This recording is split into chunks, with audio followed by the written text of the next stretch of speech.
Même les plus ignorants en philosophie peuvent citer la phrase attribuée à Socrate « Connais-toi toi-même ».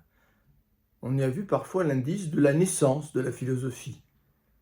Faut-il alors vénérer Socrate, comme le font la plupart des philosophes, ou faut-il rejoindre André Gide quand il écrit, je le cite, « Connais-toi toi-même, maxime aussi pernicieuse que laide, une chrysalide qui se regarderait vivre ne deviendrait jamais papillon ». Gide ne conteste pas ce qui n'aurait guère de sens, que l'accès à la conscience de soi a marqué un saut décisif dans l'histoire de notre espèce.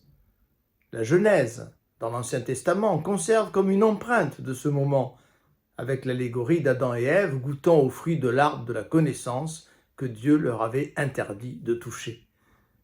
En devenant capable de se regarder lui-même, de devenir son propre spectateur, l'être humain a accédé à des capacités qui lui ont permis de dépasser les autres espèces. Faut-il pour autant être aveugle à tous les périls que cet accès à la conscience a engendrés ? Pour bien comprendre ce que veut dire André Gide, je me référerai à une autre formule, une formule du philosophe français du XIXe siècle, Auguste Comte. On ne peut pas être à la fenêtre et se regarder passer dans la rue.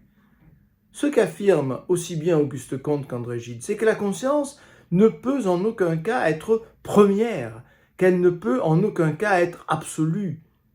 Avant de se regarder agir, il faut agir. Avant de s'interroger soi-même, il faut avoir construit quelque chose qui mérite d'être interrogé. Qu'aurait à connaître un être humain qui se regarderait sans avoir jamais laissé s'exprimer sa spontanéité? Non seulement une telle conscience serait vide, mais elle serait paralysante, comme le suggère André Gide. Les psychologues le savent bien, qui voient défiler dans leur cabinet de malheureux adolescents obsédés par l'image que les autres peuvent voir d'eux, qui sont à ce point leurs propres spectateurs qu'ils en oublient de vivre. Pour filer la métaphore gidienne, je conclurai en vous invitant à ne pas tuer le papillon qui est en vous.